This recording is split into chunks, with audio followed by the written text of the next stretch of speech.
Welcome to the Hello Seattle podcast, a local perspective on living in and moving to Seattle. Yeah, we're excited to introduce you to people, places, and communities that make living in our hometown special.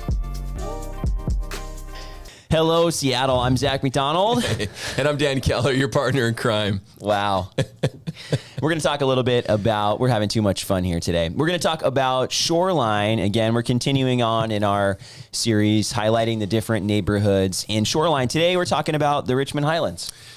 I feel like this is probably one of the reasons why I'm laughing. I feel like we've done about 6 of these podcasts because what we're doing is we're highlighting Shoreline, the different neighborhoods, right? Mm-hmm. I feel like we say the same thing every single time, with the exception of the actual community. But we are going to be talking about, what makes the Richmond Highlands so sought after and so valuable, and then some of the surrounding neighborhoods and communities. But we're gonna have some fun today. Dan is forgetting and struggling with the fact that most of these neighborhoods are near the same things, right? So we've been talking about the west side of Shoreline. We're gonna keep talking about the west side of Shoreline for a few more weeks, and then we'll be able to move on to the east side of Shoreline, and then we'll actually have some different things to talk about, right? We're working but then we'll talk about the same things again for a while. Most of these neighborhoods, again, are super close, but they have some distinctions, and that's what we've been talking about and highlighting. For example, we have Richmond Beach, and we have the Highlands,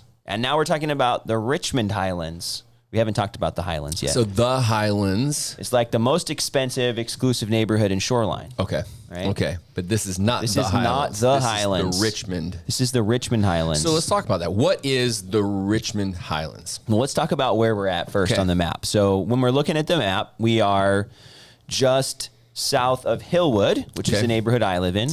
We are just east of Innis Arden, which we talked about in the last episode, and I guess just southeast of Richmond Beach, where you're at. Yep. We also have on the other side of the highway, another neighborhood called Meridian Park. And then we have Highland Terrace, which is going to be just south of the Richmond Highlands. Okay, when you say highway, we're referring to Aurora 99? Yeah, okay. Highway 99. Cool. And then on the other side of the highway, we'll have some more neighborhoods as well. So Shoreline has Highway 99 as a divider in some of the neighborhoods, and then it also has I-5 as a divider. And then 8th Avenue, which is what divides some of the farthest north. Well, that's why we have you here, the real estate agent. Yeah. He knows. The real estate agents know neighborhoods, they know roads. I'm just the boring mortgage guy that knows the numbers and gets to see these properties. Well, we were laughing about this. So have you been to Richmond Highlands? I think the answer is yes. I think I've gone through the back roads because you mentioned the Fred Meyer. I take those back roads behind Fred Meyer, heading south to get on to Aurora at 175th. So yeah, I've been through, but I'm not super familiar with the actual neighborhood and the homes and stuff. Okay. Yeah. So as far as location goes, we were just talking about that a little bit. Inside of Richmond Highlands, you have a lot of the shopping we were talking about in some of the other episodes. So we talked about the Fred Meyer. We talked about the there's even a car dealership. You got Chuck Olson Kia, right? And you got the Chevy and all that kind of stuff. All of that's within Richmond Highlands. So anything on the west side of Aurora, Highway 99. So would Shorewood High School be in the Highlands? Richmond Highlands? Shorewood High School is in Richmond Highlands. There we go. So all of those are inside of these boundaries. They're towards the edge of the Richmond Highlands, and that's most of the excitement. Okay. And then the rest of Richmond Highlands is really a bedroom community. And it's quite a bit different than Innis Arden, which we were talking about, which is planned out. You've got the neighborhood, pool and neighborhood clubhouse, tennis court, all that kind of stuff. You don't have any of that in the Richmond Highlands. You have a lot more variety in the housing, right? You don't have HOAs. So people have, you have 30s houses and you have mid-century modern 50s houses. You have some newer construction. You even have some townhouses that are popping up. Cool. So you've got a lot of different options, I guess, in Richmond Highlands, and lots of different price points too. And speaking of the location, parks as well. So you mentioned that you've been down to the Boeing Creek Park, which is really close to the community college, which technically is not in Richmond Highlands. It's in Highland Terrace, but the community college is on the edge of the neighborhood. And then my kid's favorite park to go to is Sunset Park. Okay. And it used to be an elementary school. Okay. And so that park has, a field and a cool playground. They have a community garden, and you can see the water just a little bit. Okay. Cool. From there. And so that's one of their favorite parks in the whole area. And then you have right down off 185th. So I guess the Royal Unicorn, we were talking about that in one of our other episodes. Yeah. We went to the Royal Unicorn for dinner on Sunday. From my recommendation. Because from of your recommendation from a different podcast. Yeah. And okay. it was good. Let's give me the review. It was good. I'm telling you. I'm giving it 4.5 stars out of for 5? American Chinese food. Okay. Yeah. I would say really good. I guess it could be a tiny bit better. Maybe that's why I give 4.5. Right. We didn't also eat in the restaurant. Okay. So you went to go. maybe it would have been 5 stars if I ate in the restaurant. You get the Chinese experience if you eat in the restaurant. So you're getting authentic Chinese restaurant experience if you eat in. But I'm telling you, Jenny likes the almond chicken. And you get a good thick piece of chicken that's breaded. It's not soggy. So no, so Christina and I both grew up going to Golden House Chinese in Mukilteo. Okay. And that place used to have, it's kind of old school, so they have all of their different awards they've won. Yeah. And I mean, all the awards are from 2003, but they still have all the awards up all over the restaurant. Yeah. I don't think anybody's giving them awards now, but that was really good Chinese food, I remember, and this was better. We both agreed that it was better than the best Chinese food from 2002. But it's all American Chinese food, right? It's not the real deal. Yeah. But I think it was great. Yeah. It's good. It was. I got recommended to him from a neighbor, and then I talked about it on our previous podcast, and you're like, "What the heck? I'll give it a shot." And so I didn't. My recommendation didn't disappoint. No, it was good, and it's a good recommendation here on the podcast. So, Royal Unicorn, you're welcome. There you go. There's another little coffee stand that has, you've got like the gourmet latte, but there's another one right next to it that's got some pretty good cinnamon rolls too. Okay. Christina and I stopped in there for a. Is that the one by the gas station right there? Yeah, but they're only open they're not open a lot. Niche hours. Right. So every time I've tried to go support, they're not open. So maybe that's a good recommendation for them. Give them a shot. Yeah, give them a shot. Yeah, and maybe they can have some more broad hours. I love it. You were digging into the history a little bit. What did you find out? So I found a couple of fun things. I guess there used to be a small dairy farm up there, and we're talking back in the 30s, right? Mm-hmm. So this is kind of way back. There's no dairy farms anymore. There's no dairy farms. They ended up moving over to Bothell. Mm-hmm. I was mainly doing some research to find out, like average price per homes, highest sold, lowest sold, stuff like that. And then I came across a few things. A lot of trails, so that's good. Yeah. The other really fun thing about this particular community is their heritage. So rich Scandinavian heritage from, again, heritage of the past. But is that, correct me if I'm wrong, is that fairly congruent with Ballard's heritage too? Or is that more Norwegian? Yeah. Norway was Ballard. Okay, cool. Yeah. I mean, I think it's just fascinating. Some of these parks, when you visit some of these parks, they have kind of like a historic, kind of educational series on them. Learning about where I live is kind of cool, a lot of the heritage that you would think is gone. Mm-hmm. You don't see any real remnants of that, in my opinion. Right? No. It's celebrated a little bit more in Ballard, right? You get up close to 99, and there's no heritage going up on 99 right now.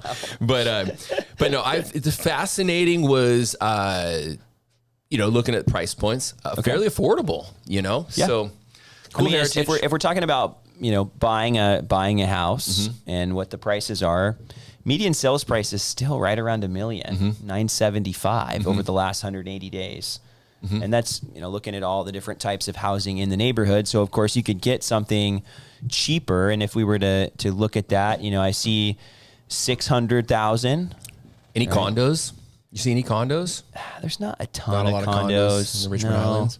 Not a ton. You've got, a $600,000 place, and you've also got a $1.35 million place. So you got a range here, but again, that's the point of the median, is it kind of brings that number into the middle, and there's opportunity here. Yeah. Whereas we're talking about Innis Arden, and we were talking about Richmond Beach. Richmond Highlands is more like Hillwood. Yeah. It's a little more affordable.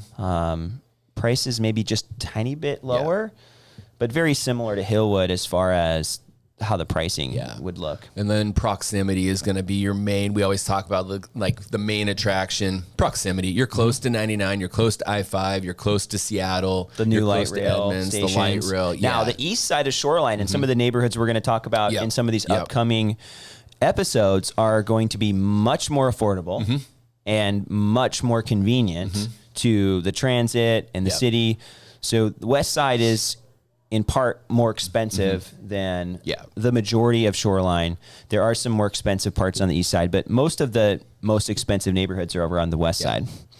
Well, we always like to put a button on these episodes too, in regards to what does it cost? Like, what would it look like to live financially in these communities? Yeah, at $1 million median sales price. What does it look like if someone wants to buy a house? So you said it was like 9 something. I rounded up just for the sake of, at 975. Round up to $1 million. Easier. Yeah. So if you round up to $1 million price point, and remember, you guys, I am going to disclose my Washington State mortgage loan originator's ID because I'm going to talk about numbers, and in order to talk about these numbers, I had to use some assumptions. So my mortgage loan officer ID is through Washington State is 115349. I'm with New American Funding, 18-year veteran mortgage advisor. Wow, you got me beat. Yeah, a little. I mean, I got coming up on 11 years here in October, so that's a good run. But then I guess north of 10, you turn into a veteran. There you go. Right, you turn into an expert. I think at that point. But are you a seasoned vet? I'm a seasoned. Well, we're in the trenches, and a lot of the times the numbers, the information I'm going to give you in the next minute is